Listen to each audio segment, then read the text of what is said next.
Friendship അല്ല, ഇത് ഫാമിലിയാണ്. എനിക്ക് അത്രേ പറയാനുള്ളൂ. ഇത് എന്റെ family. Yes yes, of course ഇത് ഫാമിലി. ഇവര് ഫാമിലിയാണ്. എവിടുന്ന് എങ്ങനെ കിട്ടിയതാണ് ഈ ഫാമിലി മെമ്പേഴ്സിനെ? നല്ല ചോദ്യം. ഇത് കിട്ടിയത് ആദ്യം പറയാം. ഇത് more than 10 years. Oh yes. അങ്ങനെ വർഷത്തെ പരിചയം സഹിക്കോ 10 വർഷം അല്ല, ഇപ്പൊ ഈ അടുത്ത കുറച്ച് വർഷമായിട്ടാണ് കുറച്ച് അധികം സഹിക്കണത്. ഇവനെ എങ്ങനെ കിട്ടിയെന്ന് പറഞ്ഞാൽ കോമഡിയാണ്. ആക്ച്വലി എന്റെ സ്കൂൾ ഫ്രണ്ടാണ് ഇവന്റെ എക്സ് വൈഫ്. ശരിക്കും അങ്ങനെയാണ് ഞങ്ങൾ പരിചയം. പക്ഷെ പിന്നെ ഞങ്ങൾ കണക്ട് ആവുന്നതെന്ന് പറഞ്ഞാല് സജ്ന ചേച്ചിയുടെ ഡാൻസ് ടീമില് ചേച്ചിയുടെ കൂടെ സ്ഥിരമായിട്ട് ഷോ ഞാൻ ചെയ്യുമായിരുന്നു ആ സമയത്ത്. അപ്പൊ ആ സമയത്ത് he was the one who was managing the whole team. അങ്ങനെ ഞങ്ങള് ക്ലോസ് ആയി. പിന്നെ ഈ പറഞ്ഞ പോലെ അല്ലാതെയും അതിനു മുമ്പും ഈ പറഞ്ഞ ആ ഒരു സ്കൂൾ ടൈം തൊട്ടേ ഞങ്ങൾക്ക് പരിചയമുണ്ട്. പക്ഷെ ഇത്രയും ഒരു ബോണ്ടിങ് വരുന്നത് ഐ തിങ്ക് സ്റ്റാർട്ട് മ്യൂസിക് വന്ന് തുടങ്ങിയതിന് ശേഷമാണ്. സ്റ്റാർട്ട് മ്യൂസിക്കിൽ അവൻ DJ ആയിട്ട് വന്നതിന് ശേഷം തൊട്ടുള്ള ഒരു ബന്ധമാണ്. ദൃഢബന്ധം. ഞാൻ നോക്കിയപ്പം എന്റെ മെയിൽ വേർഷൻ. അത് ഞാൻ ഇവളോട് എന്തെങ്കിലും സ്റ്റോറി പറയുമ്പോ ഇവള് ഇത് എനിക്ക് സംഭവിച്ചാണല്ലോ കുറച്ചാണ്. അതല്ല ഇവൾ എന്റെ അടുത്ത് വന്ന് കഥ പറയുമ്പോഴേ ലൈക്ക് കറക്റ്റാ ഇതിങ്ങനെയാ. പിന്നെ ഞാൻ ഇവളെ ഉപദേശിക്കുമല്ലോ, എടി ഇങ്ങനെ ചെയ്ത് ശരിയായില്ലെന്ന് പറയുമ്പോൾ ആരാ ഉപദേശിക്കുന്നത്, നീ ഇതല്ലേ ഇതിന് മുന്നേ ചെയ്ത്. അതുപോലെ പറയൂ, വേറെ എന്തൊക്കെയാണ് ആരിൽ നിന്ന് ഇവനെ ഇവളെ പറ്റി എന്തെങ്കിലും നെഗറ്റീവ് പറഞ്ഞാൽ ഇവന്റെയും കൂടെ. അതെ,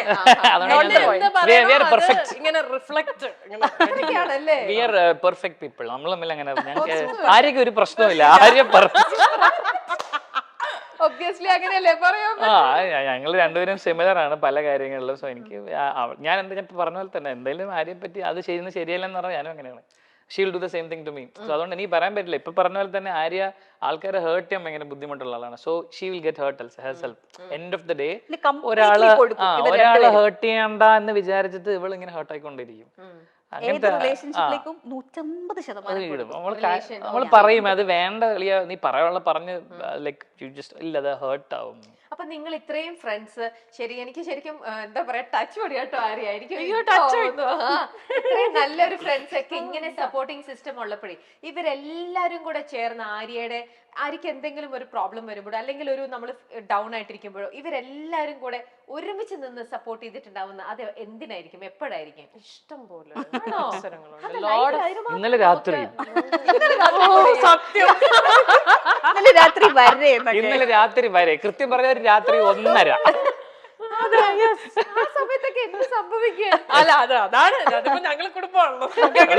പറഞ്ഞല്ലേ ഫാമിലി അല്ലേ, പല സ്ഥലത്തുനിന്നും വരുന്ന പല സ്വഭാവമുള്ള പല ടൈപ്പ് ആൾക്കാരാണല്ലോ. പ്രോബ്ലംസ് ഉണ്ടാകുന്നത്. ആക്ച്വലി ഞങ്ങളുടെ അപ്പാർട്ട്മെന്റില് നാളെ ക്രിസ്മസ് സെലിബ്രേഷൻസ് ഒക്കെ നടക്കും. അപ്പൊ ഞങ്ങൾ കരോൾ പ്രാക്ടീസ് ഒക്കെ കഴിഞ്ഞ് പിന്നെ മോന്റെ ബർത്ത്ഡേ ഉണ്ടായിരുന്നു. 12-ന് ഇവള് കേക്കൊക്കെ കട്ട് ചെയ്തു. അത് കഴിഞ്ഞ് ഞങ്ങൾ കുറച്ചേരം ഡിസ്കഷൻ ഒക്കെ കഴിഞ്ഞു. ഒരു പ്രശ്നം വരുന്നു, അത് നമ്മൾ ഫേസ് ചെയ്യും. അപ്പൊ അങ്ങനെ ഞങ്ങൾ അങ്ങനെ നോക്കുകയാണെങ്കിൽ കറക്റ്റ് ഇന്നലെ രാത്രി. Yes, of course. അതുപോലെ പല സിറ്റുവേഷൻസും ഇവരാണ് എന്റെ ഷീൽഡ് ആണ്. മറ്റേ അവെഞ്ചേഴ്സ് അസംബിൾ എന്ന് പറയുന്നത് എനിക്കൊന്നും പറയേണ്ട ആവശ്യം വരാറില്ല. ഓക്കെ, വേറൊരു ചെറിയ ഇപ്പൊ നിങ്ങളെ ഇരുത്തിക്കൊണ്ടാകുമ്പോഴത്തേക്കും നിങ്ങൾക്കാണല്ലോ ആര്യനെ ഇൻ ആൻഡ് ഔട്ട് അതേപോലെ കറക്റ്റ് ആയിട്ട് അറിയാൻ പറ്റുന്നത്. അപ്പൊ ഞാനൊരു 3-4 കാര്യങ്ങൾ പറയാം. അതില് ആര്യക്കും ഇത് ചെയ്യാം. ആര്യ അത് തന്നെയാണെന്നുണ്ടെങ്കിൽ ആര്യക്കും കൈ റേസ് ചെയ്യാം. അങ്ങനെ തന്നെയാണെന്നുണ്ടെങ്കിൽ പോസിറ്റീവ് ആണോ? നിങ്ങളും പറയണം, ആര്യം പറയണം. ആര്യ പോസിറ്റീവ് ആണോ? I don't think so. ഇവിടെ ഹാഫ് പൊക്കി, അവിടെ പൊക്കിട്ടേ ഇല്ല. താത്തി അവിടെ കൊണ്ടാത്തോണ്ടൊക്കെ താത്തിയോ? അതുകൊണ്ടാണ്. എന്നാലും സിബിൻ എന്തുകൊണ്ടായിരിക്കും ഇവിടം വരെ കൈ റേസ് ചെയ്തു? ഇടയ്ക്കിടയ്ക്ക് ചെറിയ പുറത്ത് കാണിക്കില്ല, ബട്ട് ഇന്നർ അതെപ്പോഴും നമുക്കൊരു കാര്യത്തിൽ ചില കാര്യങ്ങളിൽ ഷീ വോണ്ട് ടോക്ക്, പറയില്ല, സംസാരിക്കില്ല, എക്സ്പ്രസ് ചെയ്യില്ല. പക്ഷെ എനിക്കറിയാം, കാരണം ഞാനും അങ്ങനെ എനിക്കറിയാം.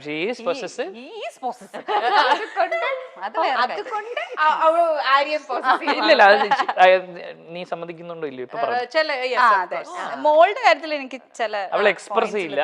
ബിക്കോസ് നേരത്തെ പറഞ്ഞ സാധനം ഞാൻ എന്നെ എക്സ്പ്രസ് ചെയ്ത് ഇയാൾ ഹേർട്ട് ആവണ്ട, അതുകൊണ്ട് അവൾ എക്സ്പ്രസ് ചെയ്യില്ല. ബട്ട് ഇന്നർലി ചെറിയ രീതിയിലാണ്, ചെറിയ അതുകൊണ്ട് ഇത്തരം ഒക്കെ. സംടൈംസ് ലേസി അപ്പോഴേ പോയി ആണോ? ഇവരാരും പറയുന്നില്ലല്ലോ ആ കാര്യം. എനിക്ക് തോന്നി ഞാൻ കണ്ടിട്ടില്ല ഇവള് മടി പിടിച്ചിരിക്കുന്നത്. പണിയെടുക്കും. ആണല്ലേ?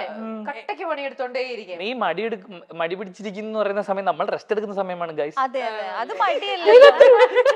She's not lazy. She work really hard. പിന്നെ നമ്മൾ എക്സോസ്റ്റഡ് ആയിട്ട് ഇരിക്കൂലേ, ലൈക്ക് ഒരു വർക്ക് കറക്റ്റ് ഇത്ര സമയം വർക്ക് ചെയ്യുക, ഇത്ര സമയം ഉറങ്ങുക, അങ്ങനത്തെ ഷെഡ്യൂളുള്ള ആളല്ല. Like even if she finishes her work by 9 o'clock, she'll go to the shop, she'll do the live, she'll finish all that work there, then she comes back by like 2 or something. ചിലപ്പം പിന്നെ രാവിലെ എണീക്കുന്നത് late ആവുമായിരിക്കും. അതിന് നമുക്ക് lazy ഒന്നുമല്ല, rest എടുക്കുന്ന സമയം. She is not lazy. അപ്പൊ ആര്യക്ക് എന്തുകൊണ്ട് അങ്ങനെ തോന്നിയിട്ടുണ്ടാവുക? അത് may be because you don't work out regularly, അങ്ങനത്തെ ഇതാണോ പറയുന്ന ആസ്പെക്ട്. തോന്നാറുണ്ട് ചില സമയത്തൊക്കെ ഞാനിങ്ങനെ എന്നുവെച്ചാൽ ചെറിയ ചെറിയ കാര്യങ്ങളിൽ ചിലപ്പോൾ എനിക്ക് മടി വരാറുണ്ട്. അതായത് ചിലപ്പോൾ എനിക്ക് ഇരുന്നിട്ട് ഇങ്ങനെ ഇരിക്കുമ്പോൾ ചിലപ്പോൾ ഒരു കോഫി കുടിക്കണം തോന്നും, പക്ഷെ അത് എണീറ്റ് പോയി ഇടാനുള്ള മടി. അപ്പൊ ഞാൻ അവിടെ ആരാണോ തൊട്ടടുത്തുള്ളത് പറയും ഒരു കോഫി ഇട്ടേ. അങ്ങനത്തെ പരിപാടികളൊക്കെ എനിക്കുണ്ട്. അത് ക്ഷീണം വേണ്ട.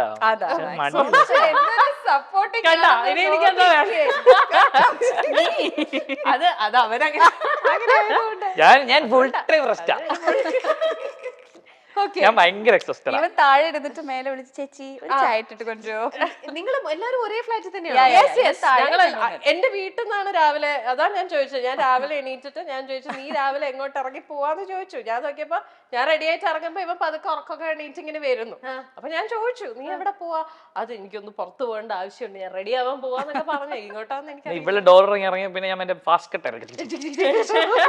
ഞാനും രാവിലെ കണ്ടു. ഞാൻ കുഞ്ഞിനെ ഞാൻ താഴെ പോയി കുഞ്ഞിനെ ബസ് കയറ്റി രണ്ടുപേരെയും കൂടെ ബസ്സിലാക്കിട്ട് വന്ന്. ഓക്കെ. പിന്നെ എത്രത്തോളം ഭയങ്കര ചൈൽഡിഷ് ആണോ ആര്യ?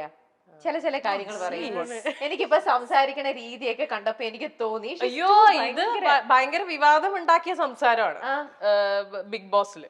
മനഃപൂർവ്വം ക്യൂട്ട്നെസ് കാണിക്കുന്നു എന്നൊക്കെ പറഞ്ഞിട്ട്. ആണോ? And she has a different language with kids and even with dogs. എനിക്ക് ഭയങ്കര ഇഷ്ടമാണ് അത് കേൾക്കാൻ. നല്ല രസമുള്ള അത് എവിടെന്നോ വരുന്നതാ, അത് നാച്ചുറലി ഉള്ളതാണ്, ഉണ്ടാക്കി പറയണതല്ല. പക്ഷെ അത് ആ ഷോയില് വരുമ്പോ എല്ലാരും അങ്ങനെ ചിന്തിക്കുള്ളൂ, ഓ ക്യൂട്ടാവാൻ വേണ്ടി ഇങ്ങനെയൊക്കെ കാണിക്കണം. പക്ഷെ ഇത് ഞാൻ ചോദിച്ചപ്പോ തന്നെ ഫസ്റ്റ് കൈ ഒരു ഡൗട്ട് ഇല്ലാണ്ട് പെട്ടെന്ന് അതും ഫുൾ കൈ റേസ് ചെയ്തു സിവിൻ. അതെന്താ അങ്ങനെ തോന്നിയത്? അല്ല അങ്ങനെയാണ് ചില സമയത്ത് ബിഹേവിയറും സംസാരവും പിണങ്ങിയിരിക്കുന്നത് കാണുമ്പോൾ. അപ്പൊ ചില സമയത്ത് നമുക്ക് കുട്ടിക്കളി നമുക്ക് ഒരു പരിധി വരെ നല്ലതാണ്, നമുക്കത് ക്യൂട്ട് ആയിട്ട് തോന്നും. പക്ഷെ അറ്റ് ടൈംസ് ചില സിറ്റുവേഷനിൽ കുട്ടിയായിട്ട് ആ ഒരു കുട്ടിക്കളി അല്ലെങ്കിൽ ആ ഒരു ചൈൽഡിഷ് അപ്രോച്ചിൽ പോയി കഴിഞ്ഞാൽ നമുക്ക് ചില കാര്യങ്ങളിൽ അത് സെറ്റ് ആവൂല. അപ്പൊ നിങ്ങൾക്ക് അങ്ങനെ തോന്നിയിട്ടുണ്ട് നീ ഇതുപോലെ ഇത്ര ചൈൽഡിഷ് ആയിട്ട് ഇല്ല അങ്ങനെയല്ലല്ലോ. Never never never. ഇല്ല ഇത് ലെഷർ ടൈംസിലോ അല്ലെങ്കിൽ ചുമ്മാ fun പരിപാടിയിലോ when it comes to കാര്യങ്ങളൊക്കെ very serious. and she calls Kushi. What do you call Kushi? എന്താ വിളിക്കണ കുഷീനെ? കുഷീനെ വിളിക്കണ ഞാൻ വിളിക്കാറില്ല ഇടക്ക്. അമ്പുടു കുശുമ്പുടു അങ്ങനെ വിളിക്കും. അതാരെ കുഷിയാരെ? മോള് കുശിന്റെ മോളാ. ഇവിടെ കുശുങ്കുടുക്കും. അപ്പം ഞാനും തൂക്കി. ഞാനും മെസ്സേജ് അയക്കുമ്പോ അങ്ങനെ ചോദിക്കാം ശുംബുടു എവിടെ, ശുംബുടു അങ്ങനെ വിളിക്കും. അല്ലാതെ when it comes to life അല്ലെങ്കിൽ സീരിയസ് മാറ്റേഴ്സ് ഡിസിഷൻസിലൊന്നും അങ്ങനെ വേറെ മോഡ് അന്യൻ മോഡാണ്. മാറി കിട്ടും. Okay next one. ഇമോഷണലി ഭയങ്കര വീക്കാണ്. ഓൾറെഡി പറഞ്ഞു അല്ലേ? അതും ഷിബില യോജിക്കുന്നില്ല. Emotionally weak, she sensitive. കാണിക്കാത്തതാണ് ഇവള് ഭയങ്കര weak. No, she's not emotionally weak. I don't agree. ഇവള് ചുമ്മാ ബിൽഡപ്പ് അടിക്കുന്നത് ഭയങ്കര വീക്കാണ്. She's not emotionally. നമ്മൾ കഥ അടയ്ക്കുന്ന ഒരു സെൻസ് മറ്റേ ഇപ്പൊ എന്തെങ്കിലും ഒരു incident I am very strong എന്ന് പറഞ്ഞ കഥ അടച്ച് എന്തല്ലേ അതിന് ഇമോഷണലി വീക്ക് എന്നാണോ പറയാ? പിന്നെ എന്താ പറയണ്ടേ? ഭയങ്കര സീനാണ്. അതിന് സെൻസിറ്റീവ് എന്നല്ലേ പറയാ? സെൻസിറ്റീവ് അത് She is sensitive, I agree, but she's not emotionally weak. Okay, where is the English teacher? English teacher നെ വിളിക്കും. ഇമോഷണലി വീക്ക് ആവുന്നോണ്ടാണ് പിള്ളേരെ ട്യൂഷൻ പഠിപ്പിക്കുന്നോണ്ട് ഈ രണ്ട് ഭയങ്കര ഇംഗ്ലീഷിൽ ഇപ്പൊ She is sensitive, but I don't think she's emotionally. She emotionally weak ആണ്, പുറത്ത് കാണിക്കാതെ. She is weak actually, and that's the reason why ഈ പറഞ്ഞ ഈ കുറച്ച് പ്രശ്നങ്ങളൊക്കെ ലൈഫിൽ ഉണ്ടായതിന്റെ റീസണും ഇമോഷണലി വീക്ക് ആയതാണ്. അത് യൂട്ടിലൈസ് ചെയ്യപ്പെടുന്നു. ആക്ച്വലി ഞാൻ രമേശ് ഞാൻ തുടക്കത്തിൽ പറഞ്ഞു ഞാൻ രണ്ട് എക്സ്ട്രീമാണ്. ഞാൻ ഇമോഷണലി സ്ട്രോങ്ങുമാണ് വീക്കുമാണ്. സ്ട്രോങ് ആണെങ്കിൽ ഞാൻ അപ്പുറത്തെ ബോൾഡ് ആണ്, വീക്ക് ആണെങ്കിൽ ഞാൻ ഭയങ്കര വീക്കാ. എല്ലാ എക്സ്ട്രീംസും. എനിക്ക് അവിടെ യൂഷ്വലി ഉണ്ടായിരുന്ന ഒരു ഡൗൺഫോൾ പൊങ്ങി വന്നിട്ടുള്ളത് ഞാൻ കേട്ടിട്ടുണ്ട്. ഞാൻ ഒരു പരിധിവരെ കാണുന്നുണ്ട്. അത് വെച്ച് എനിക്ക് I don't think she's emotionally week, she's sensitive. ആ സെൻസിറ്റിവിറ്റി കാരണം ചില കാര്യങ്ങൾ തെറ്റാന്ന് അറിഞ്ഞിട്ടും ചിലപ്പം ചെയ്തിട്ടുണ്ടാവും. ചില കാര്യങ്ങൾ ഇത് ശരിയാണ് പക്ഷെ ഇതിപ്പോ ഞാൻ ചെയ്യണ്ടെന്ന് വിചാരിക്കുന്നുണ്ടാവും, അല്ലെങ്കിൽ അങ്ങനത്തെ ഡിസിഷൻസ് എടുത്തിട്ടുണ്ടാവാം. But I don't think she's weak ആണെങ്കിൽ I don't think she'll be sitting here right now. Okay good. Next one, over caring. എല്ലാരും അങ്ങോട്ടും ഇങ്ങോട്ടും നോക്കുന്നുണ്ട്. ആണോ? ആ, അതായത് കെയറിങ് ആണ്, പക്ഷെ അതെങ്ങനെ ഓവർ കെയറിങ് ആവണമെന്ന് വെച്ചാല് എല്ലാവരെയും അവളിങ്ങനെ എല്ലാവർക്കും എല്ലാം ഇങ്ങനെ പ്രൊവൈഡ് ചെയ്ത് നിൽക്കും. ആസ് എൻ ഫാമിലിയിലാണെങ്കിലും വീട്ടിലാണെങ്കിലും പിന്നെ ഷീസ് ദ പ്രൊവൈഡർ. ഞാൻ പൊക്കി ഇപ്പോഴാണ് ശരിക്കും ഒന്ന് ആലോചിച്ച് നോക്കിയത്. മനസ്സിലായി? ഇങ്ങനെ പ്രൊവൈഡർ ആയിട്ട് നിൽക്കുമ്പോൾ എന്താ സംഭവിക്കാന്ന് വെച്ചാൽ അവര് പണിയെടുക്കില്ല.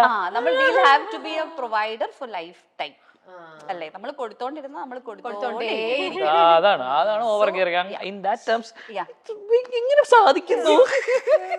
ഭയങ്കര ഇന്റലക്ച്വൽ ആയിട്ടുള്ള സൈക്കോളജിസ്റ്റ് ആണ്, ഞാൻ മറന്നുപോയി. കൂടെ ഉള്ളതിലെ കുറച്ച് ഇന്റലക്ച്വൽ ആയിട്ടുള്ള സൈക്കോളജിസ്റ്റ് ആണോ? അതിന്റെ കുഴപ്പമാണ്, ഭയങ്കര ബുദ്ധിയാണ്.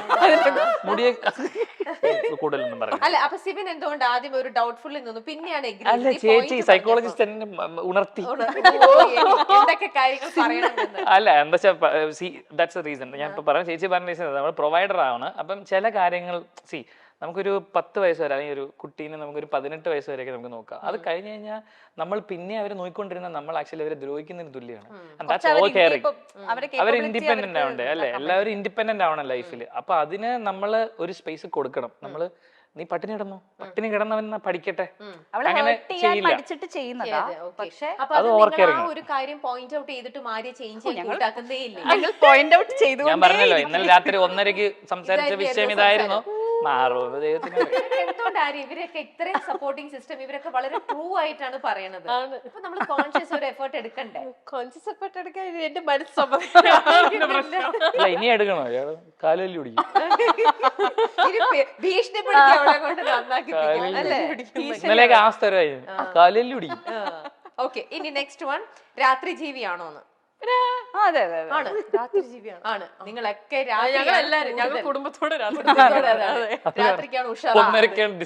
അതുകൊണ്ട് അവള് റൂമൊക്കെ നല്ല ഇരുട്ടാക്കി വെച്ചേക്കും. അതായത് നമുക്ക് പകലും കിടന്നുറങ്ങാനുള്ള സെറ്റപ്പിലാണ് ഫുൾ ചെയ്തോണ്ടിരിക്കണത്. ഓക്കെ, അപ്പം നിങ്ങൾ ഫ്രണ്ട്സ് ഇവിടെ വന്നത് കൊണ്ട് ആര്യയുടെ ഇനി ഒന്നുമില്ല, ഞാൻ ഇനി എനിക്ക് എഴുതാം, അതുപോലെ കാര്യങ്ങളെല്ലാം ഭയങ്കര സെറ്റാക്കി. എന്തായാലും ഒരുപാട് ആര്യം ലക്കിയാണ്, അതേപോലെ നിങ്ങളും ലക്കിയാണ്. നിങ്ങളൊക്കെ ഇങ്ങനെ ഒരു നല്ലൊരു ഇത് എന്താ പറയാ ഇയേഴ്സ് നിങ്ങളുടെ കാലം വരെ ഫുൾ നിങ്ങൾക്ക് ഇതേപോലെ ഹെൽത്തി ആൻഡ് ഹാപ്പി ആൻഡ് ഇതേപോലെ നിങ്ങൾക്ക് പോകാൻ പറ്റട്ടെ.